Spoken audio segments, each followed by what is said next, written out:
Hey, everybody, it's Jason. Welcome to Kingdom Rush Elemental Uprising unboxing part 2. So part 1, I went over the Elementals chest, which just compromised the main game and the 3 different expansions in one big giant chest. We kind of looked a brief overlook at what all the different content and how to kind of pack the box and stuff like that. Now we're actually going to jump in. We're going to break down just the base game. So this would be kind of like overall video part 1 or part 2, base game part 1. Part 2 we'll go over the part video 3, but part 2 of the base game. Very confusing. We'll be going over all the villains and the mobs.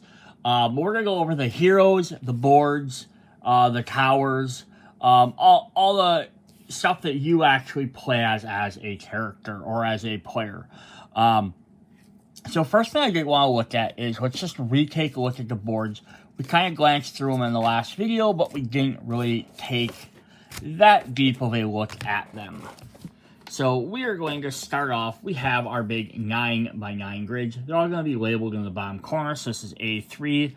And this is where you will put all your different things. So obviously, the brown spots are the dirt, are the paths that the mobs going. The green spots, the forest, are where you can put your towers. If we flip over to the other side, we get, for like the second half of the campaign, we kind of enter some caverns and some dungeons. So we get some like ruinic spots here to put your towers on, and then we get like a like rocky or cobblestone, not cobblestone, I guess just like a rocky terrace for that. Alright, so our second one, we're going to get a little bit different. We're going to get kind of like a step ladder situation going on there. And that's our A1. And on the back, it'll be B1. So that was that. And so it's just basically the opposite almost. Except this is a little bit different. It only has the 4, where this had 5. So we get a little bit different. And our other big one is we're going to get a T-square. Bunch of stuff on the side. And then there we get our full one. And now that's what's, when you mix these all together, you're going to get some various different paths depending on which way you put them together, how you put them together, so you can rotate them different ways, obviously. Now, every scenario in the campaign is going to tell you, you know, put this one here, put this one here, put this here. It's going to tell you how to lay all them out. But you could eventually make your own if you wanted to do your own. But you get different things like this where they're going to come to different angles.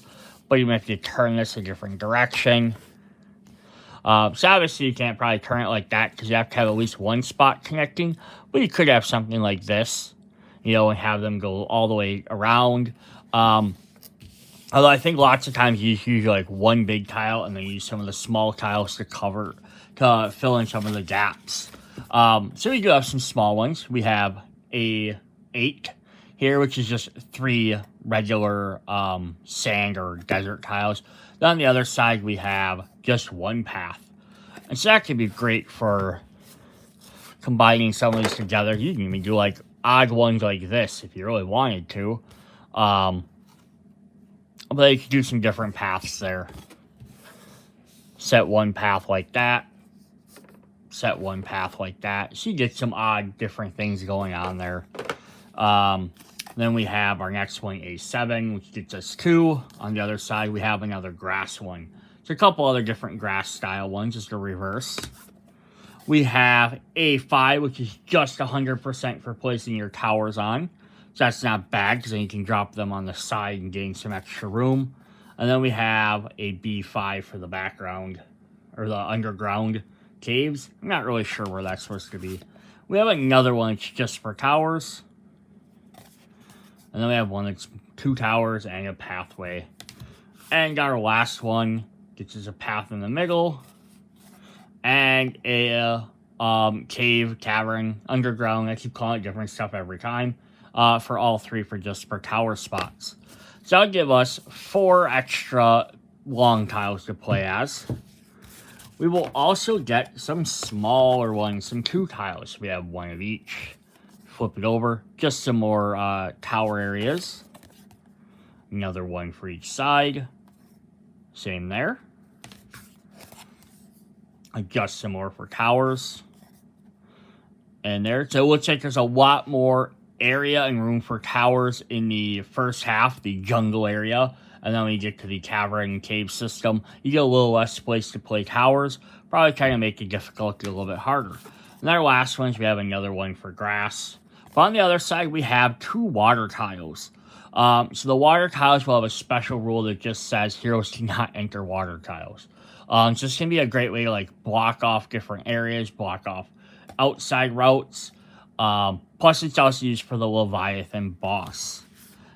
So we get 4 different ones of those as well. And then finally, we have our single tiles. We just have a path for either side.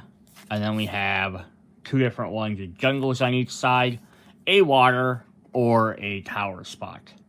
And again, these can be used to just block off one little spot here or there, add 1 extra.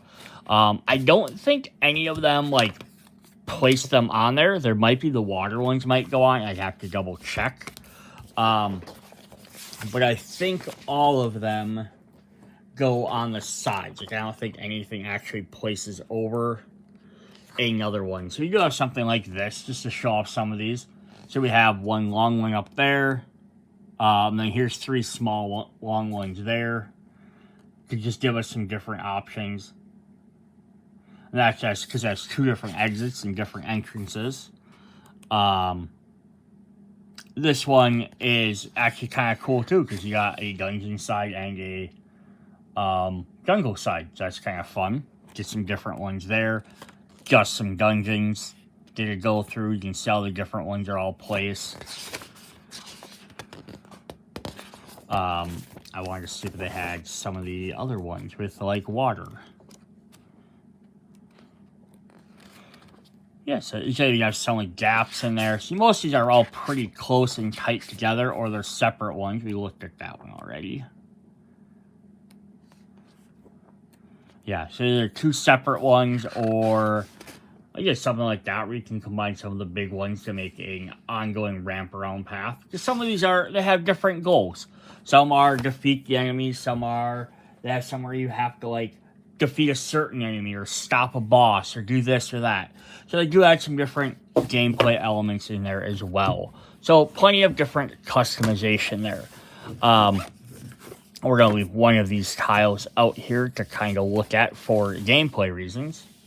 So then what you also do with these is this is where you'll get your little slider for your character, your enemy, and then now they get to come on and it fits that exact size and they just slide around on there. So that's kind of how enemies on there are. Let's take a look at our towers quick. We'll look at the characters a little bit later, but I want to check the towers. So we have our tower tray, which we did show off in our last video. So we have our event tokens. You might put these on the board in various spots. So if something happens, you can flip it over. We have our summoning circles, just so we know which order they're going in. Coins for buying mods. Crystals for buying towers. Again, I have the 3D crystals. If we lift up all our bases, we will have our 2 different exits. So I have 1 for each side. Our hearts for our characters. Again, I have wooden upgrades. And we have some character things, just so you know which towers belong to which person. Then we have all of our different towers, which we'll look at in a moment. We have our bases. So our bases are going to be the 4 different colors. We'll have yellow bases, the red bases, or towers, I keep calling them bases, purple, and then finally we have green. And then we do have a white one as well. So white is one that anyone can place them on. So if you place that there, then you know you can place any base there. If I'm playing the red player, I can have one there. And let's say I have a purple one. Now, the scenarios, again, are going to tell you which colors to put out versus how many players. So if you're playing 1 player, you're going to play 3 different colors. And there's special rules with that. But if you're playing 2 players, each player is going to have 1 of the 2 colors. 3 players are going to have 3. And you'll have less amount for each one. So I think there are different quantities for each color. There should be. So yeah, I think I have...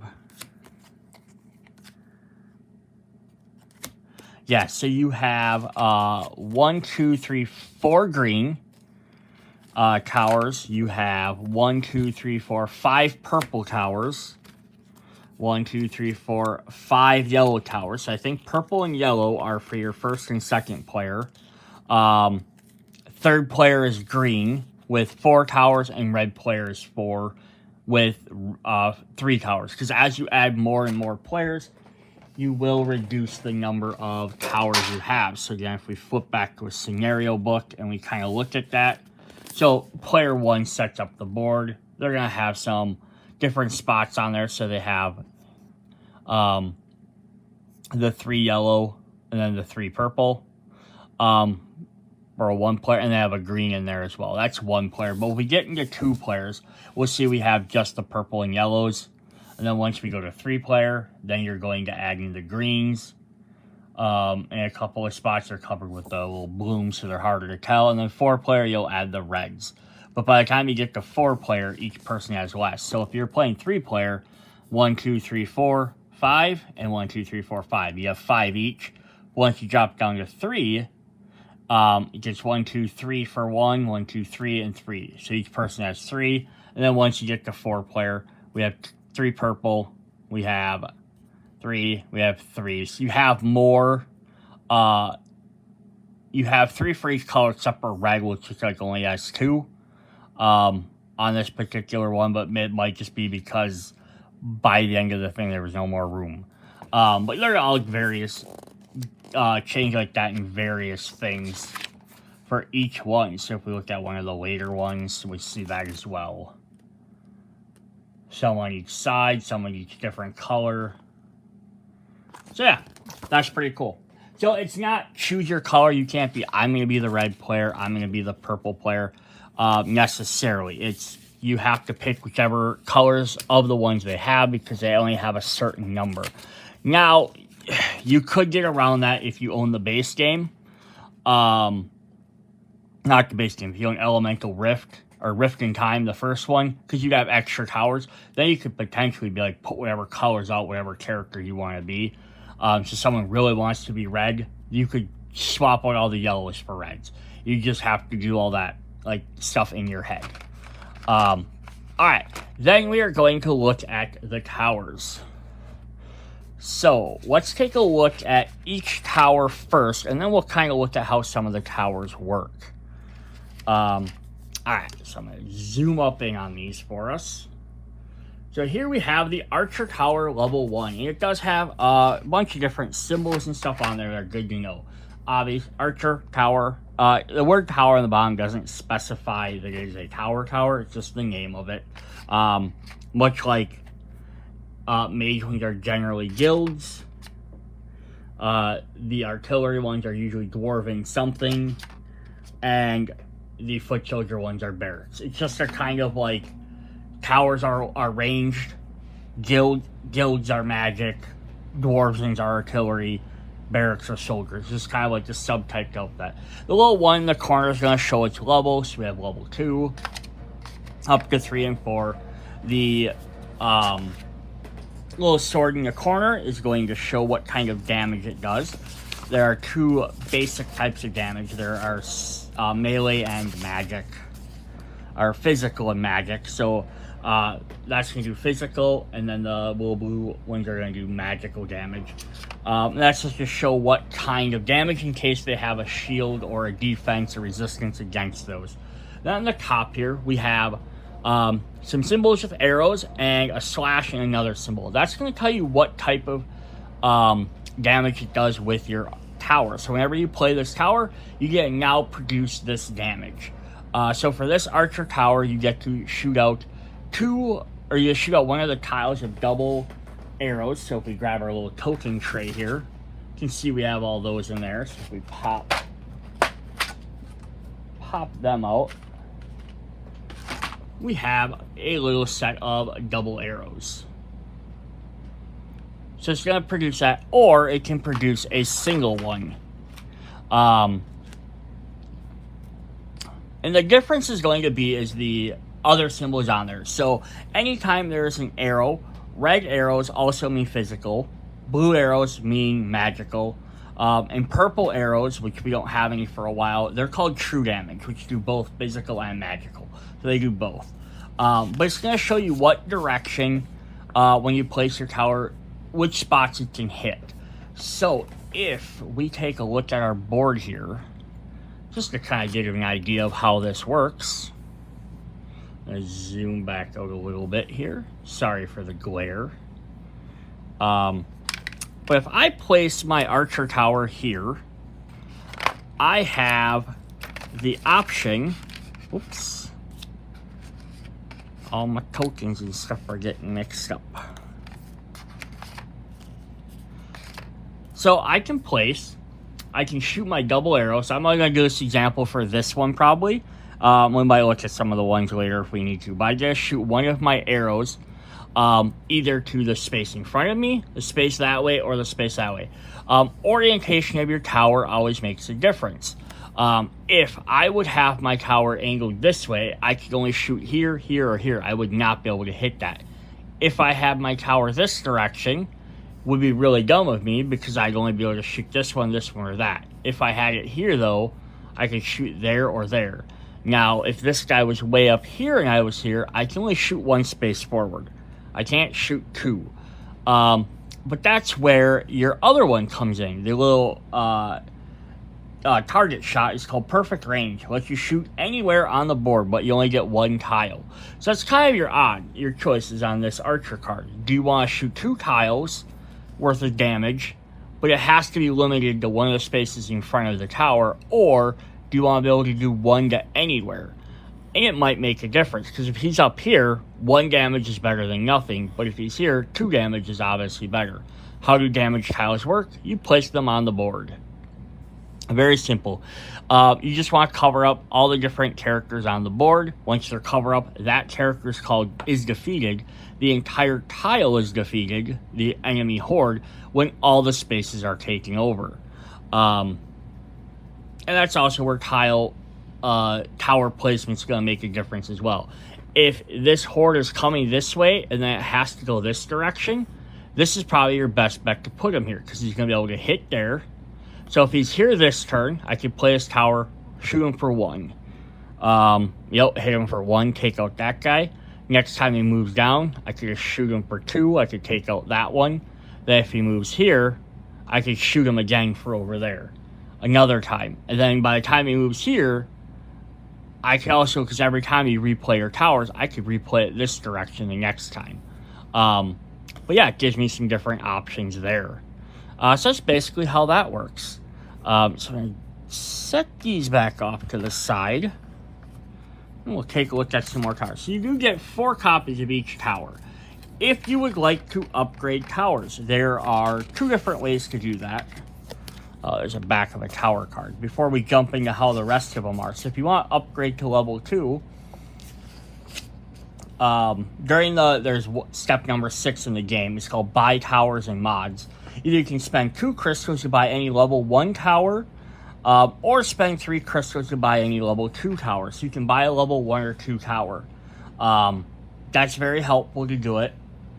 You can only buy level 1 and 2. During phase 2 of the game, so earlier on, you have the ability to pass towers. So it says choose a tower from your hand, so see before you place or pick anything up. Placing to any other player's incoming slot on their dashboard, which we'll look at when we get there. And then upgrade a pass card by returning to the supply and taking a tower from the supply of the same type but 1 level higher. So if I have my level 1 tower here, beginning of my turn, I decide, you know what? I really not going to be able to effectively utilize this. That 1 damage isn't going to help me. What would be better is to upgrade this. What you do is you give it to another player, then this goes back to the box, and then they get a level 2 now. And then, yeah, they get a better card. So you can either buy level 1s, buy level 2s, and then you can upgrade to 3 or 4, or you can upgrade 1, 2, 3, 4. So you kind of gotta manage your money with your team. Everyone's a co-op game, so figure that out. But you can only upgrade to the next level. So marksman towers, archer towers, the ranged ones can only upgrade to other ranged ones. The mage ones can only upgrade to mages, so on and so forth. And being that there's 4 level 1s, there's 3 level 2s, there's 2 level 2s, and there's 1 of each of the level 4s, is that you're not going to end up upgrading every single card to level 4. You're not going to upgrade every card to level 3. At some point, you're just not going to be able to. I don't think the game would last long enough anyhow. But now you can definitely see why this is a better card. Because now I have a 3 tile or a 2 tile. So it just gives me better versatility. Which is definitely great. Alright, so we're going to look at tower number 3. It's a sharpshooter tower. Let me zoom back in a little bit. So now this, instead of giving me a 3 tile, gives me 2 tiles, which is technically 4 spaces. So yeah, I gain 1 extra space. Or instead of a 2 anywhere, I get 2 singles. Now 2 singles is better because I can put them next to each other to create the exact same tile. Or I can split them out amongst other spots on. It has to be on the same horde tile, but I can at least split them into 2 different spots. And then with the 2 doubles, I can definitely, same thing. I can put them in 2 different spots, or I can run it as a run of 4. So one other thing to note with all of these is you cannot have damage off the board. So I can't do that. You can't have damage on top of each other. So you can't do that.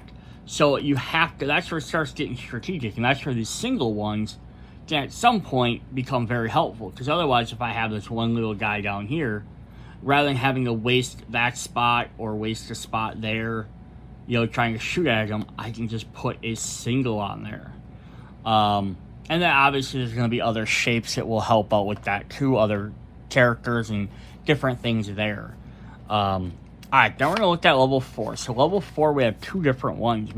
First of all, we have the crossbow fort, which is going to have a couple of different things. It's going to have perfect range for 2 different tiles, so I can shoot 2 of those single ones out.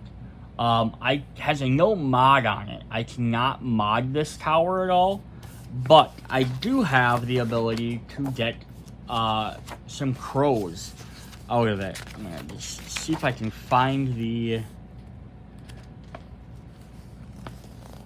Yes, puts physical damage. Can't hit mob, but I distribute 2 of the singles on any 1 or 2 hordes. Additionally, it gives you a Falconeer mod. There are only 2 Falconeer mods in the game, and only one way to tame them. The only way to tame them is by having a crossbow fort. Each Falconeer mod gives its tower attack 1 added range with a range of 1 of the 3 pointed directions. So yeah, you end up getting an extra little... You can't normally mod level 4s. But you do get the mod stickers for them. They get their own special ones. I'm going to see if I could find those quick.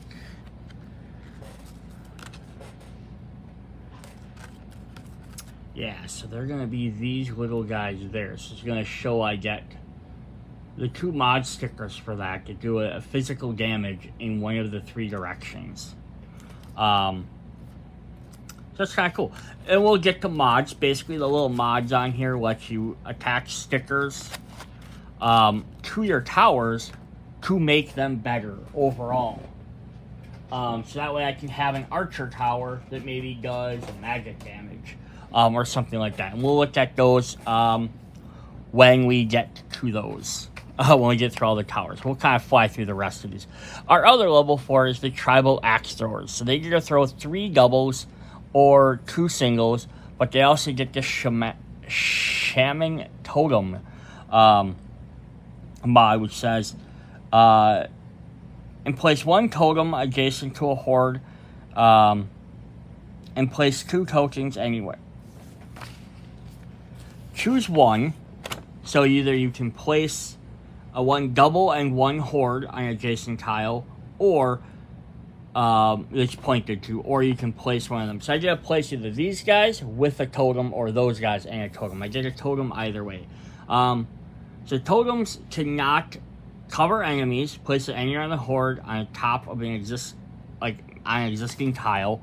It's going to be a damage token. Let me grab one here.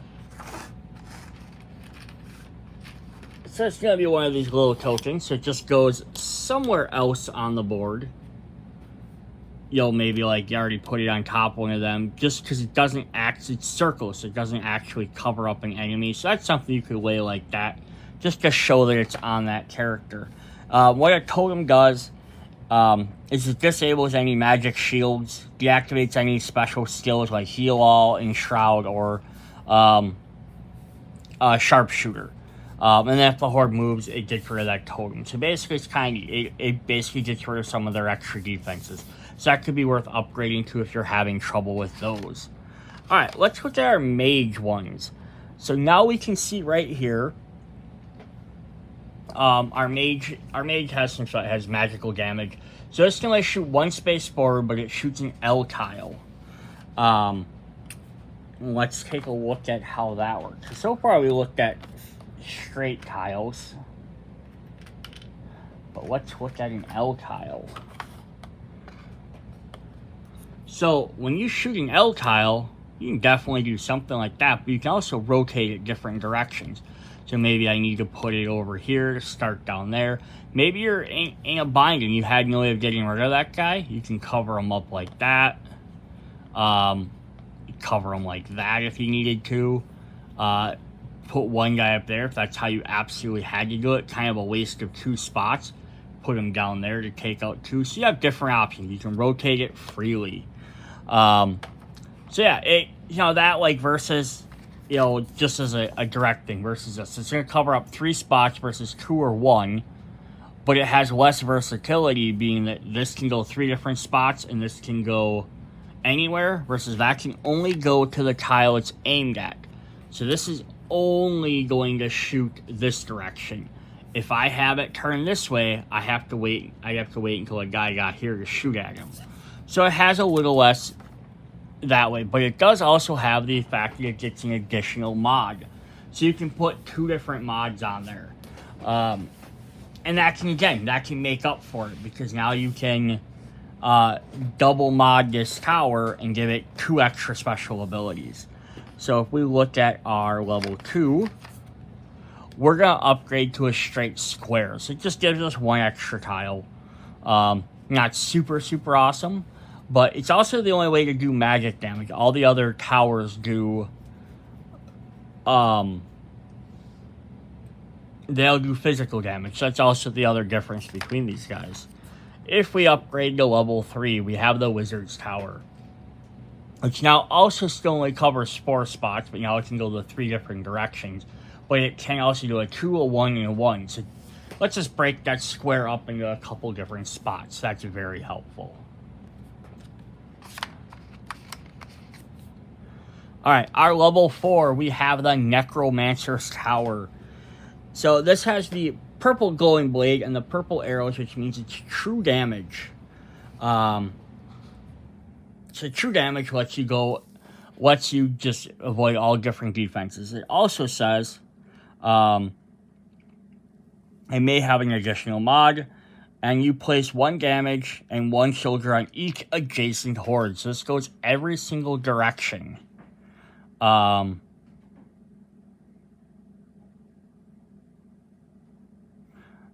yeah, you get doing all these different areas. This is very helpful. You get hit a lot more area. You only get 1 tile, but it goes on every single one that direction. So that's definitely not a bad thing either. The fact this is on each adjacent horde. So every single one gets a soldier. You're resurrecting a soldier, and you're resurrecting magic. And soldiers work a little bit differently. Or we have the Archmage Tower, which gets a little bit crazier. So we have the 3 directions, you get 3 singles, or any direct, or not, or, and anywhere you can drop a double. But you notice both of these do lose that ability to have a second mod on them. But they can be modded at least, unlike the other level 4 towers. So that's definitely good for those. Alright, then we have our Dwarven Bombarder. Our artillery shots, basically. So here we can shoot any direction there, and we have a bomb blast.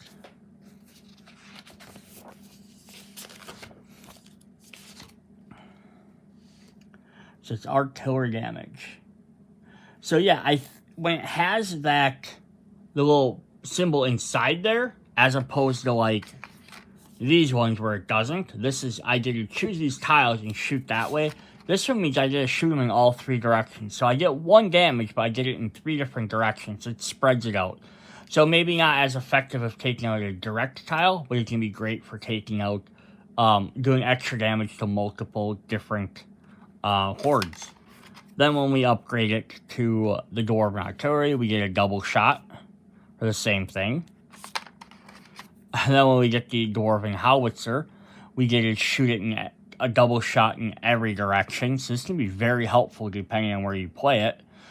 Granted, there's not going to be too many times you're going to be surrounded on every side. But there could definitely be somewhere you have them like on 3 or 4 different sides. And then if we hit level 4, we have the Dwalp, which is 2 in any direction, and then, or 2 in every direction, and then another 2 in any direction. So it's like everywhere, and they get 1 additional shot in just 1 of those spots, because it doesn't have a symbol. But you can't mod that one.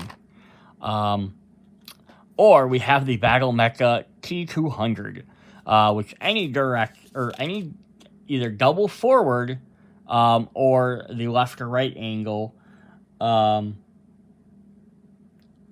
place an adjacent tile, or 2 horde spaces away in front. Then place double on each horde adjacent to where it landed. So this is kind of neat. So you get to shoot the 3 spot out, and then every spot next to that, it spreads out and shoots another 2. So that's kind of cool. What's also interesting there, though, is this has the double arrow on it.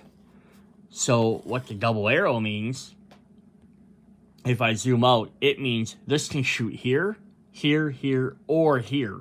It can shoot forward twice. If it shoots that triple onto here, like so let's just have it right here, right? So if it shoots that triple there, it's going to also do a 2 in each of the adjacent spots. So that's pretty powerful. That's definitely not a bad one to have. Alright, then the last one we have are soldiers. Soldiers work a little bit differently. So the militia barracks produce 1 soldier, and he gets a little blade icon, which is splash damage. I want to read about soldiers quick. If I can find them in the book.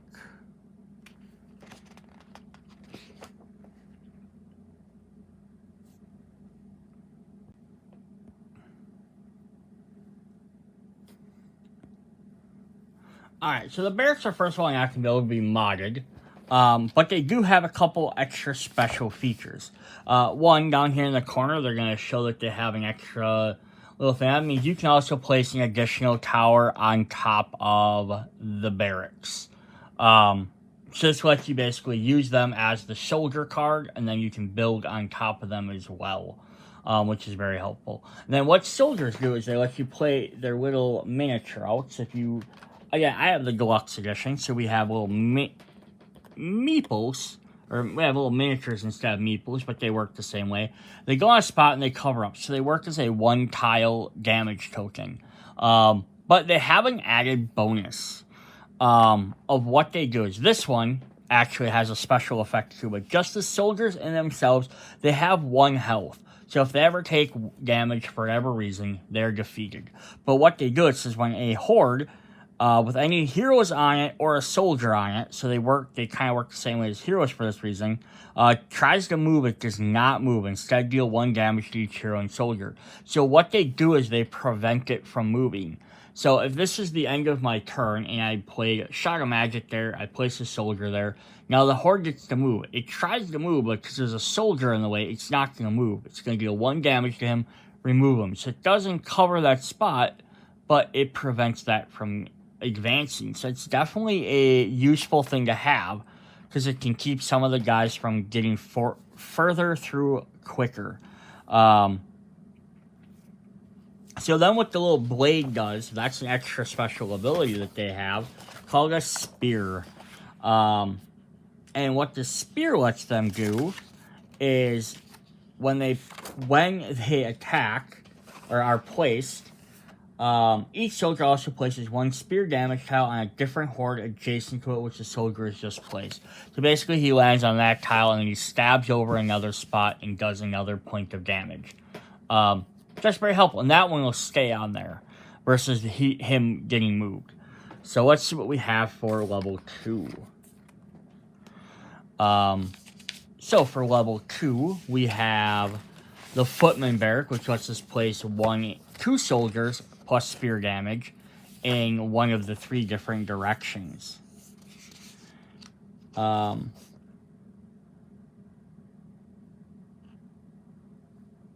was seeing if it mentioned in here specifically. Choose a tower, place it on a build site. Or if it mentioned placing on the hero tiles. I don't see the specific spot where it says it. I know it does say it in here though. But it probably mentions it very similarly. Oh yeah, each building site can have at most 1 soldier tower and 1 non-soldier tower built on it. Yeah, so you can build a soldier tower and you can build another one on top of that to gain the extra bonus. Because that way they're not really wasted doing that. Alright, let's look at level 3 here. Level 3 will let us put 2 of them in any direction. But now we get, both of them get spears, I believe. I think the last one, only the one got spear.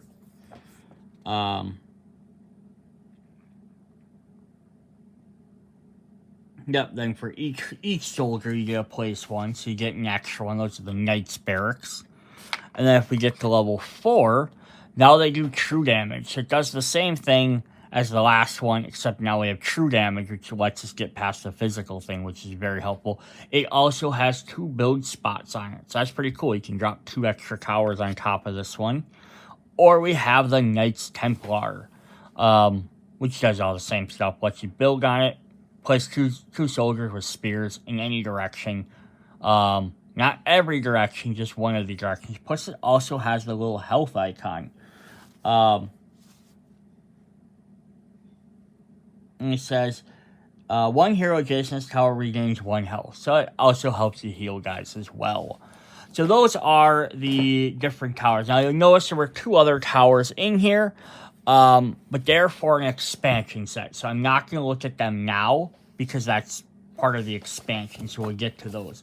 What we are going to do is look at those mods. So let's take a look at the different mod stickers we have. So we're going to get this little booklet, which is pretty cool. Opens up. You can stick your stickers in there, and they should peel and unpeel very easily. We're going to get all the different mods on here. I did have a list of what all of these are, so I can read them through pretty quickly.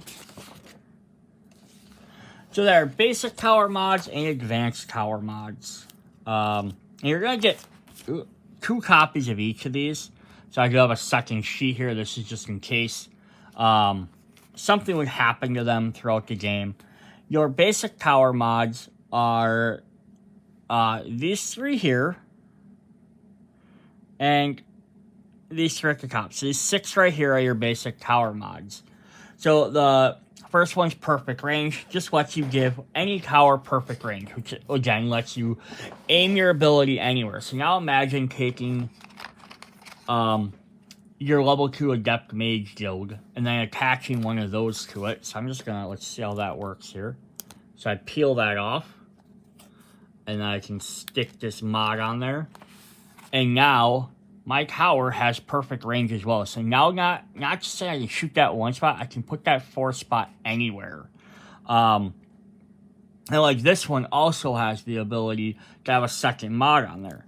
So I could peel off this one, put that one on there too after I purchase it. So I can also build on top of it. So I can do a second thing as well. And then what you do is when you're done with these, you just peel them back off. And you put them back in your sticker magic book, like so. I just kind of tossed them in there. And they should be able to pick and peel. I think they said they've tested them to go up to about 1,000 times. How accurate that is, I don't know. How well you keep track of them, don't have greasy hands or drop them on the dirty floor, stuff like that. Keep an eye on them. They should probably be fine. Yeah, so then in the middle there we have true damage. You can give any of your weapons true damage. The next one below, the soldier, lets you just place a soldier in one of those spots, one of the 3 spots. Then we have ×1 damage tile. Place a tower to do an additional physical damage on any tile. Or the ×2 artillery damage, lets you shoot a double artillery 1 space forward. So those are 3 or 6 basic mods. Then on the side here, we have the 3 or 4 advanced mods. These are locked later in the scenario. Now, again, just playing casual, making up your own game. You can probably use these whenever. They all cost the same. Then down here, we have the 2 Falconeer mods, which we already looked at earlier. So the advanced ones are, at the very top, we have, when this tower is passed and upgraded, the hero receiving it may rest for free. You can't gain rest without upgrading this tower. So resting lets you pick your hero back up and blah, I forgot exactly what rest does, because I think it's a new... Instead of performing a basic action or triggering a special ability, he may rest to regain all life points and refresh their special abilities. So yeah, it'll let you refresh all your abilities, gain all your health back. So this lets you go when you upgrade a tower, rather than having to spend a turn not doing stuff. The next one says, when it's upgraded, gain 2 crystals and 1 gold. So this is actually a really powerful one too, because if you put this on a tower, like let's say I throw it, I buy it, spend my 2 coin, level up my level 1 tower, I upgrade it to level 2, now I got 2 gold and a coin, so helps me buy another mod, helps me, and also then helps me purchase another tower, or upgrade to another tower. Then conversely, what you can do is you can spend them gems to rebuy that first one again if someone wanted to, because I would still have that mod on that first one, that if you do it again, you could get that back. The third one down there is, when there's plague on a space with a blossom, refresh that blossom. So this lets you place your towers on specific stocks with blossoms and lets you reuse them again. And then the bottom one in the corner here is, when a tower is plagued, pay 1 crystal to take it back after performing an attack. You may play it again this round. So this lets you spend crystals to reuse your tower a second time. So this could be really cool for, I played on my wizard tower, which gets me the 3 different tiles. And I could pick it back up and I could play it again, but I could play it in a different orientation, play it in a different spot. Might even help to, you play it in one spot and then, you might need to move it somewhere else because it can do something better. Definitely cool there. Or play it, if you have a tie with this one, because that double, right? Play it with the ongoing magic bloom to refresh it, then attack, and pick it back up and play it on a different magic bloom to refresh that one too. So definitely cool. There are other stickers as well. Again, they're for the expansions, so we will look at them when we get to those.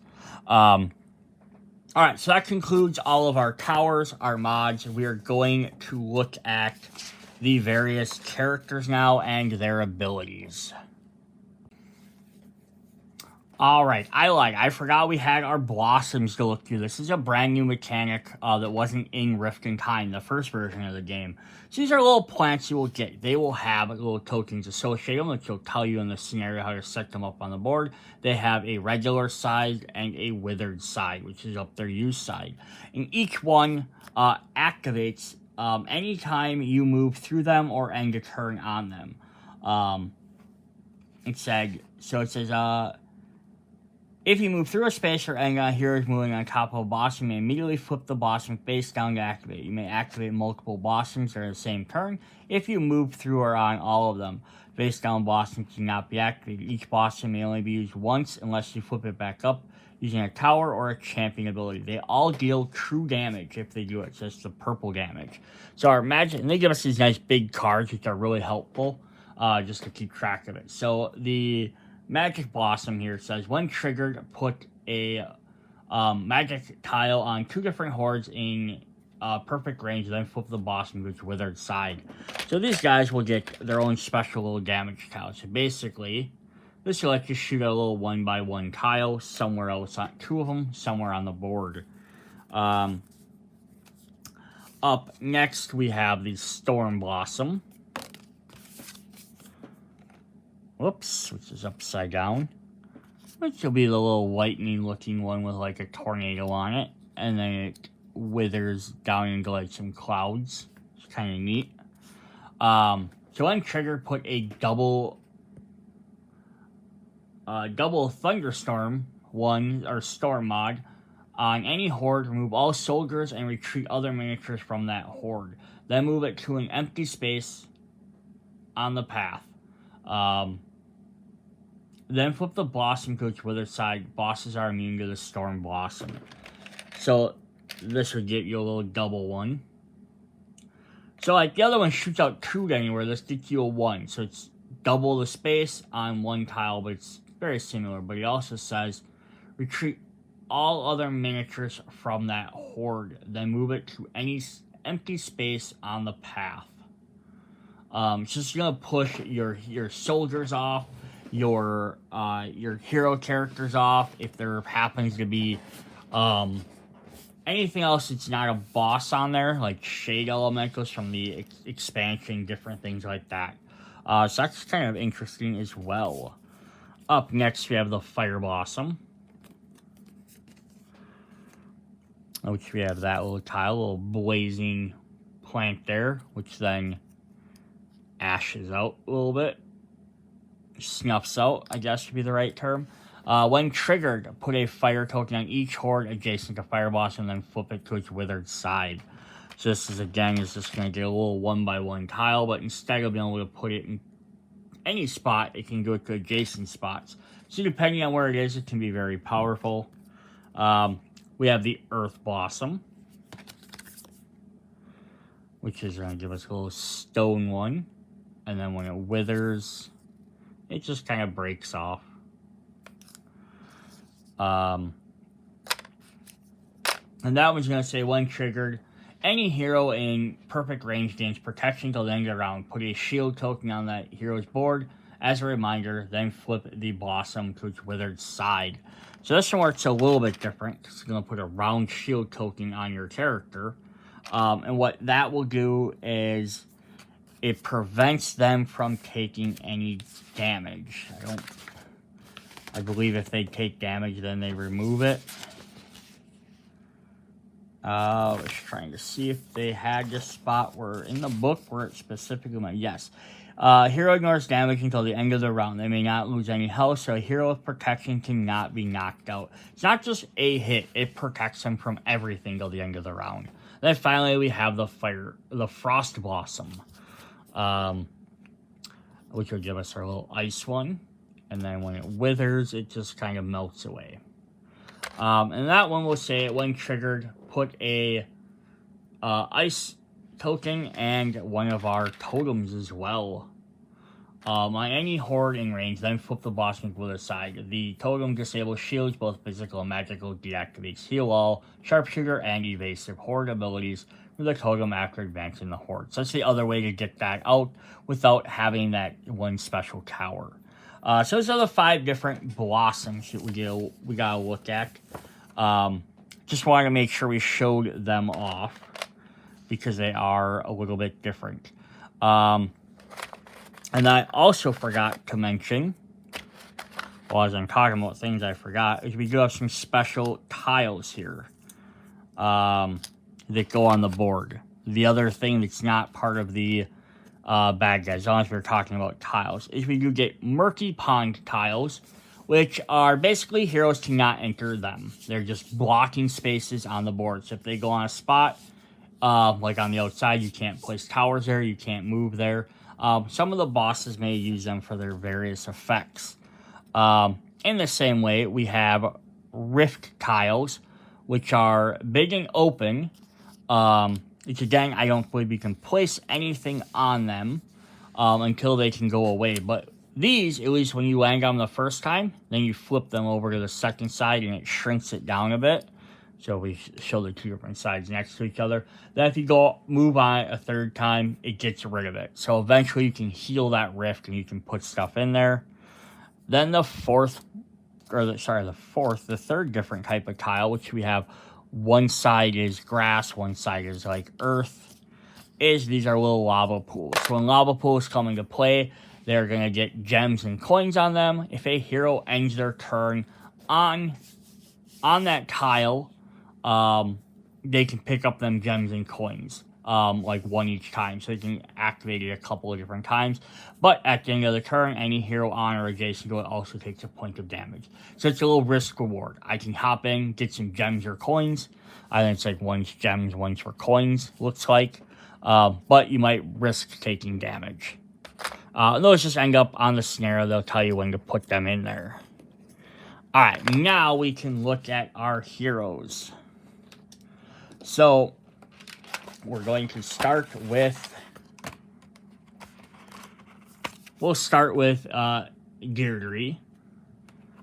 So, each player will have their board to open up. It will have several different things on there. Let me zoom back out here for a moment. Move some of these trays out of my way.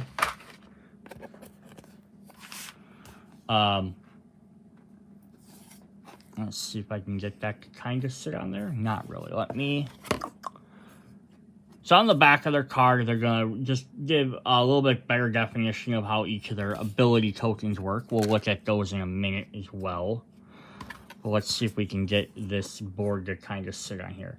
Alright, so every board's going to have the same type of information for the most part. Some expansion characters sometimes play a little bit differently.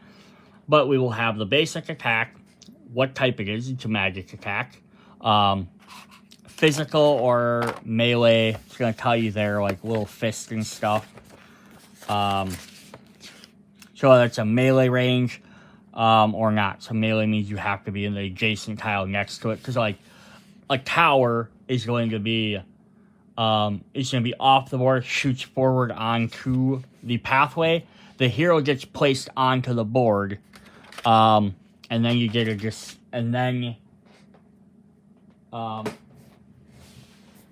they're placed on the board and then they do damage. So let's look at her really quick.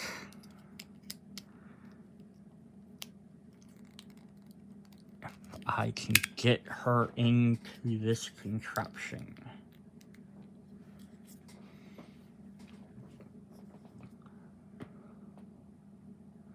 So there, I'm going to move this, see if that helps a little bit. So there's her little miniature. She's got her staff, she's got some scarves hanging off. And then they're all going to have square bases. So what they do is when a hero moves, if they have a melee attack, they have to be on the tile. And I can put them anywhere. Covering up that 4 guy is really great. Again, you could use it to cover up this other guy or these 3 guys if you don't have them spots. Weirdly, if you had to, you could do 1 there if that's what you had to do.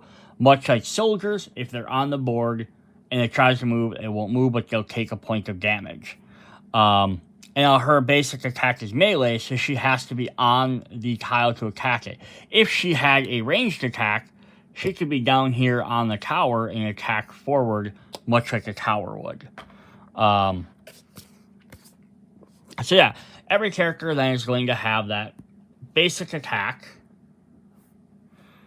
You know, my just don't sit very flat right now, because I haven't played with them too much. So hers is going to have. We'll look at that in just a sec. So I have special ability 1 and 2, and inside each of their trays, every character is going to come with 4 special ability tiles. So if I am using Hallelujah, I will put it on here. I can flip it over to see what it does. If you're familiar with what it does enough, you can always leave the cool symbol up picture on the front. They also have their tokens in the bottom there as well. In the portrait there, they will have a thing for their character card. So she'll have hers here. And this is just so you know if you've activated your character or not. Basically, the idea is if my character, I haven't used my character yet, I have my cards sitting on there. Once I use them, I take it off, I put it somewhere else, and then I put it next to the board, and it lets me know that I have now played my character for that turn. So you don't have to try and remember in case you're running multiple characters for some reason, or whose turn it is, who's done what. And then they have a special ability. They have a health meter down here and your speed. Your speed is how many spaces she can move. Health is obviously how many hit points they can take. Because she can only move like 1 space. She has 4 health. Over here, we have the spot for incoming towers. So if someone passes me a tower during their turn, I would then stick this up over here and set it on the top there. That way you know that that's the tower that's being passed to you, so you know to pick it up during that specific time.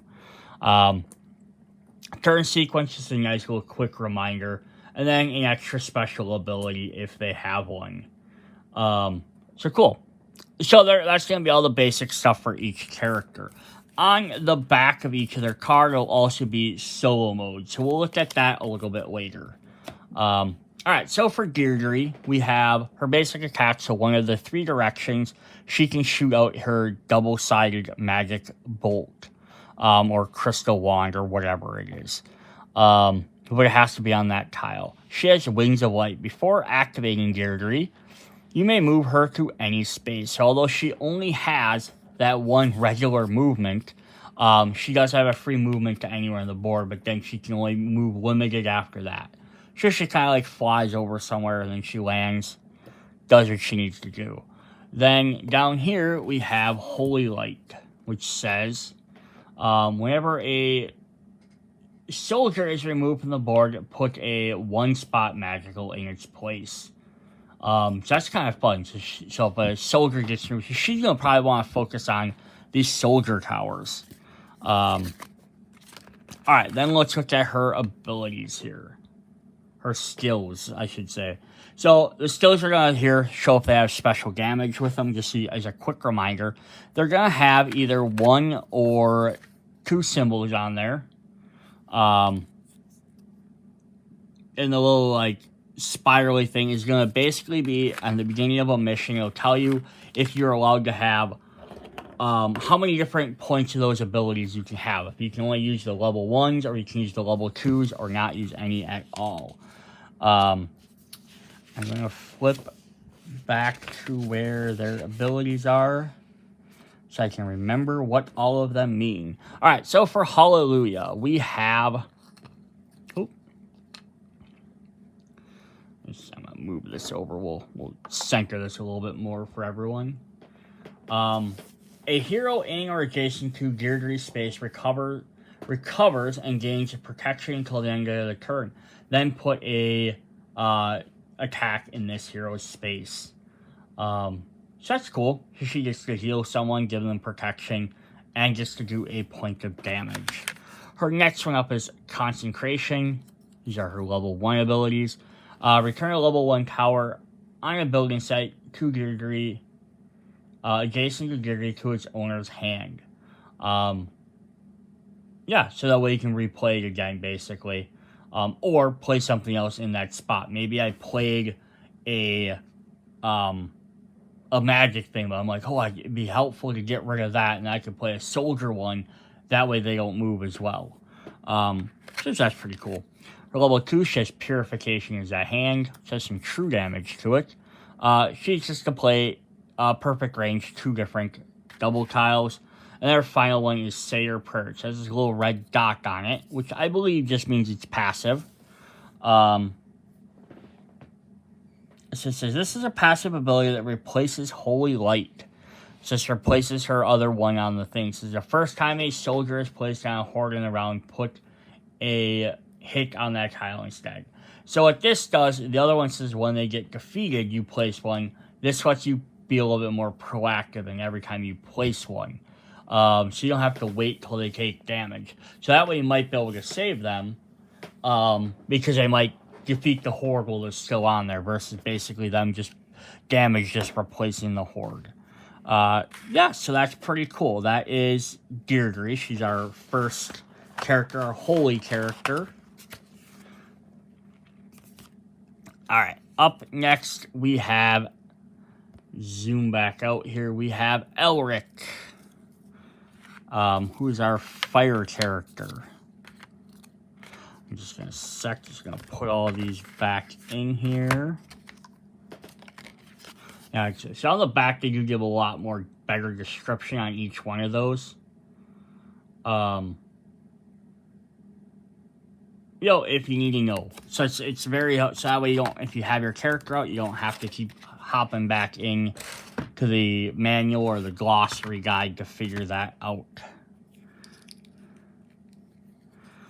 So here is him. He's got a flaming sword. Big old cape there.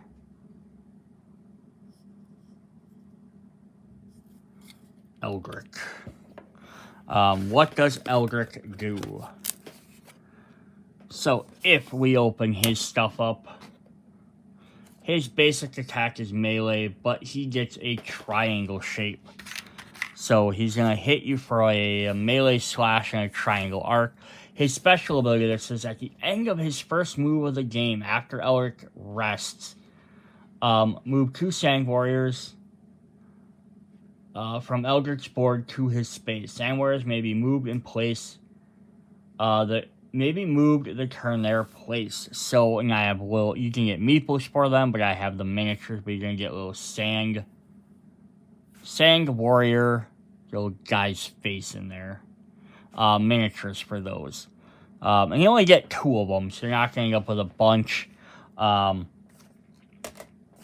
yeah, these are kind of nice. He gets extra little troops to do. So it does say here, Sand Warriors are 2 unique figures that Eldrick, aid Eldrick in his quest. They're neither soldiers nor heroes. They may be used to help covering hordes, but can't do everything heroes can. I.e., they can't interact with scenery, bosses, lava pools, etc. They have 2 movement. They have protection, so they can never take any damage. They stop moving a horde there, and just like any figures, without taking damage. So basically, if they're on a tile, that tile is never going to move until that tile is defeated, because they won't take that damage to then move them. But it does say, anytime... they also have an additional ability. Anytime one hero receives damage, player may remove 1 Sand Warrior from that hero's space to Eldrick's board to cancel that damage. Sand Warriors may enter the board either after Eldrick's first movement, and then they make their move, or after he rests. In both cases, both Sand Warriors appear at the same space where Eldrick is. So yeah, at the end of his first move, and after he rests. It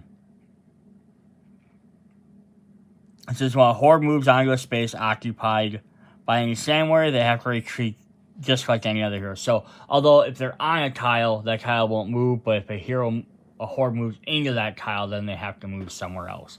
You see, Eldrick only has 3 health, so he has less health than Deirdre, but he has the advantage bonus of extra speed, so he can move more. And then they're just going to just kind of explain his extra little thing of his 2 Sand Warriors. You can put them back on the board there. So that is his special there. Let's check out his skills. We're going to start with Flurry. So he's going to whip his sword around. And it's going to let you place 4 or 3 damage tiles. Definitely not bad at all. We have Blood and Sand. Put down both soldiers in both areas and do damage. Just to help you in case you don't move or maybe you use them up during the turn. But with all these tiles is once you use your skills, you have to wait until you rest to refresh them, which again, resting means you can't attack or move for a turn. So you might want to wait until after you've done that. I have no fear. After a Sand Warrior moves, put one tile attack on its previous space. Sand Warriors can interact with environment features. So that's pretty cool if you upgrade to that one. And then till shade is gone. The last one is each Sand Warrior puts an L-shaped horde into the horde it's on. Just to let you do some extra damage across multiple areas. Because those guys can move independently of Eldritch. So that's cool. So that's our fiery guy. So let's go to the opposite end of the spectrum. And let's look at our ice character. We have Elora Wintersong.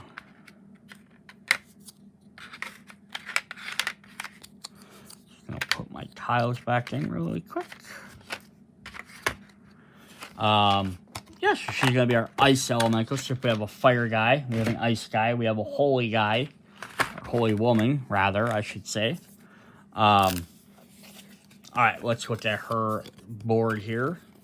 So her basic, she's also going to do magic. But she gets two different frost tiles, a double and a single in the 3 different directions. She also has 3 health and 3 speed, so she's kind of like Eldritch there. She has just straight up activate your hero. Very simple, right? Her passive abilities are to deal additional damage to all hordes. I already have damage on additional damage to the horde itself, so horde shield cannot block it. Yeah, so she just has to activate and do some, just immediately just to play again. Which is very helpful. She's the second basic attack. And then her other one's Winter's Coming. At the beginning of Elora's activation, put 2 frost on each horde that has any damage tile of Elora's on it. So what she gets to do then is she gets to activate her hero. She gets to trigger that ability, and then it lets her put extra damage tiles on each different one. So as she spreads her damage around, she gets to do this and keep adding more and more damage on each tile. So basically, 1 turns into 2, turns into 3, turns into 4. Very, very cool. Alright, then let's look at her skills here. It's chilling time. Alright, put 2 doubles, put a double on each 3 different hordes, each with at least 1 damage of Elora's. So, very helpful again to increase that damage everywhere, but you already have to have some out. Stay Frosty, which lets her put out 3 on any tile. That will be very helpful for her other abilities. Permafrost. Put a double on up to 3 different spawn tokens. After the next horde spawns, from each spawn point, move that token onto the horde. So that's kind of cool. So as soon as they spawn, they'll immediately have 2 damage on them. And then Ice Baby. Heroes on a horde with 3 or more of the damage have protection. So if she has a bunch of damage on one spot, she protects her helpers or her friends. And we did not look at her miniature yet, so there is hers. Very cool. Alright, our 4th competitor. So if we had a light, we need a little bit of darkness to go with it. So we're gonna have our kind of necromancy character, Bruxa.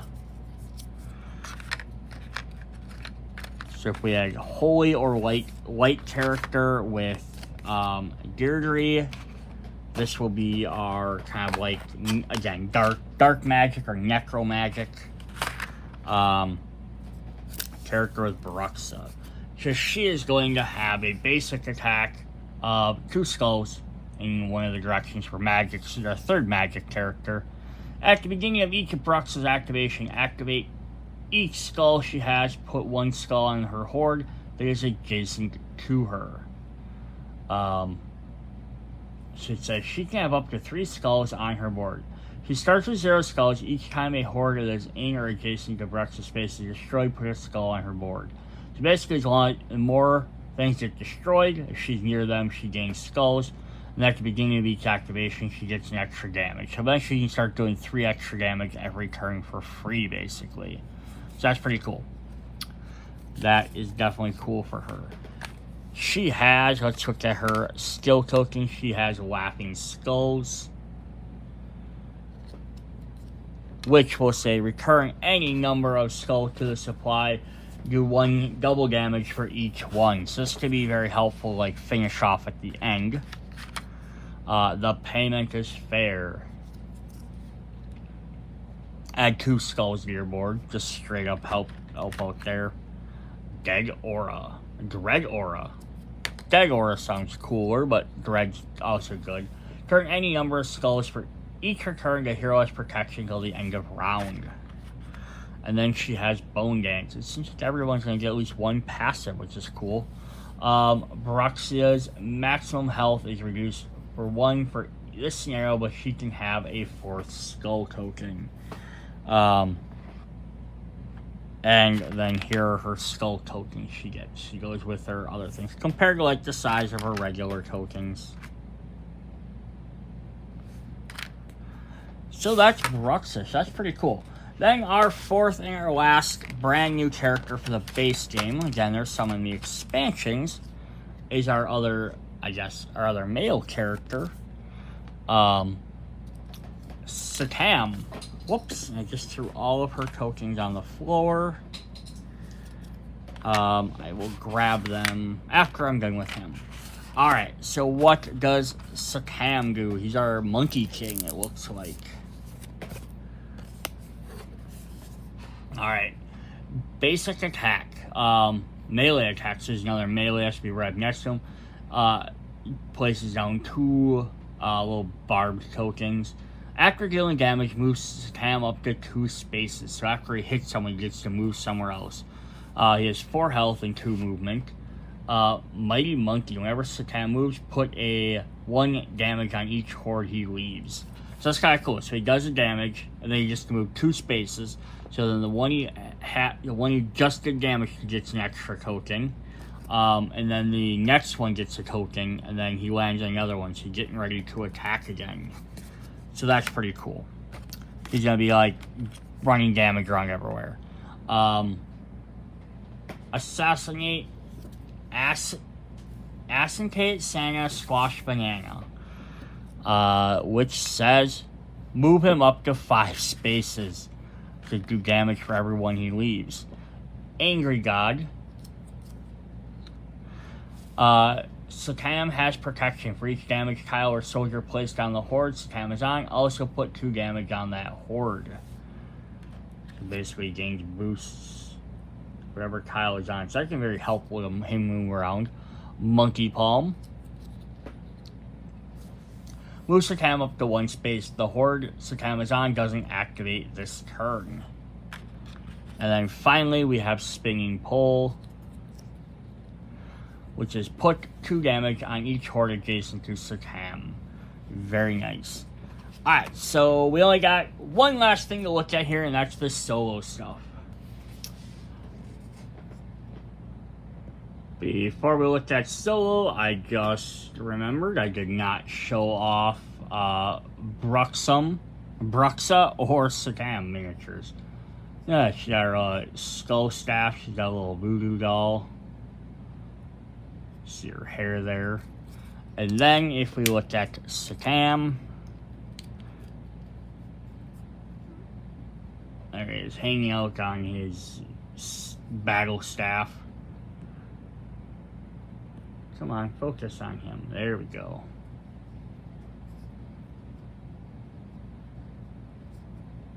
It's like a cloud, the Monkey King.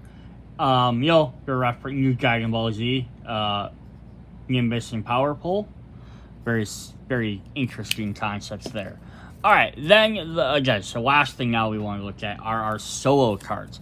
So if you are playing a solo version of the game, you can still use all the other characters. You select, I believe, 3 of them, and then you can use them once per game. They activate and they get to do their special ability. They get to pop on the board and do some stuff. So for Geardery here, we have, you get to place 3 soldiers. The first time a soldier is placed on a horde this turn, place a magic damage on that horde. So cool, she just got popping. For Bruxa, we have move 3. For each horde destroyed this round, put 2 skull on this card, maximum of 4. At any time, you remove a skull to deal 2 damage. For, why am I not remembering his name? Elric. He has move 2, place 2 Sand Warriors, anyone in play. Sand Warriors may move up to 2 spaces each round, have protection, and remain in play till the end of the game. For Satam, he gets to move 8, put a damage token on each horde Satam moves into.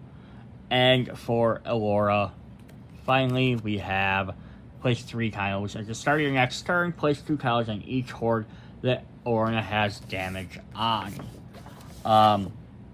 Yeah, it's really cool that they'll let you go ahead and use these guys in solo mode. It says once per round during the play Towers Heroes, you may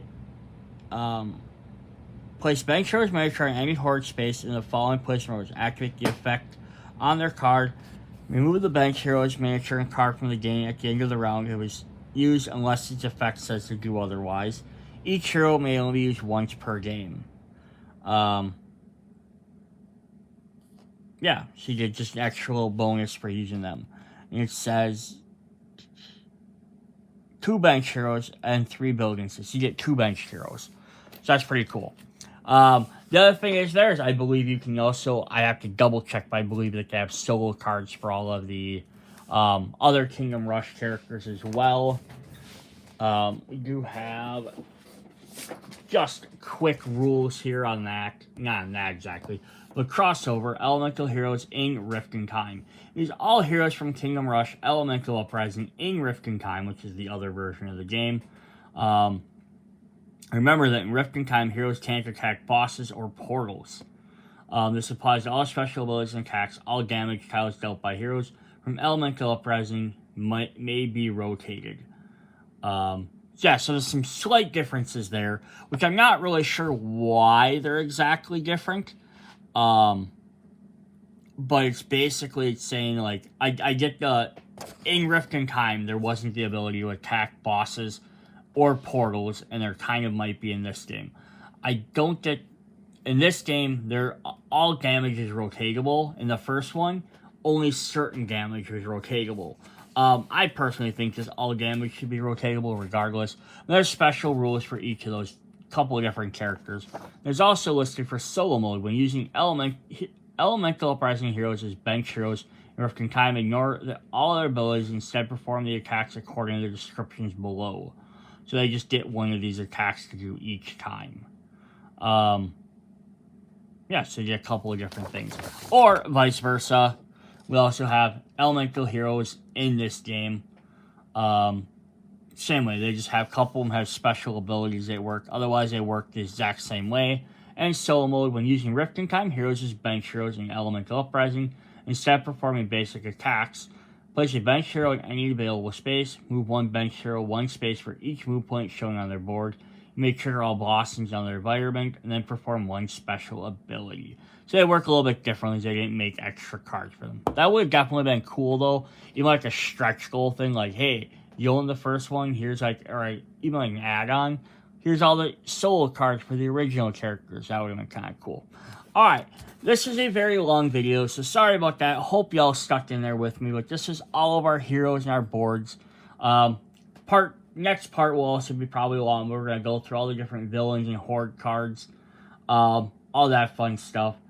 Alright, see you guys later. Bye.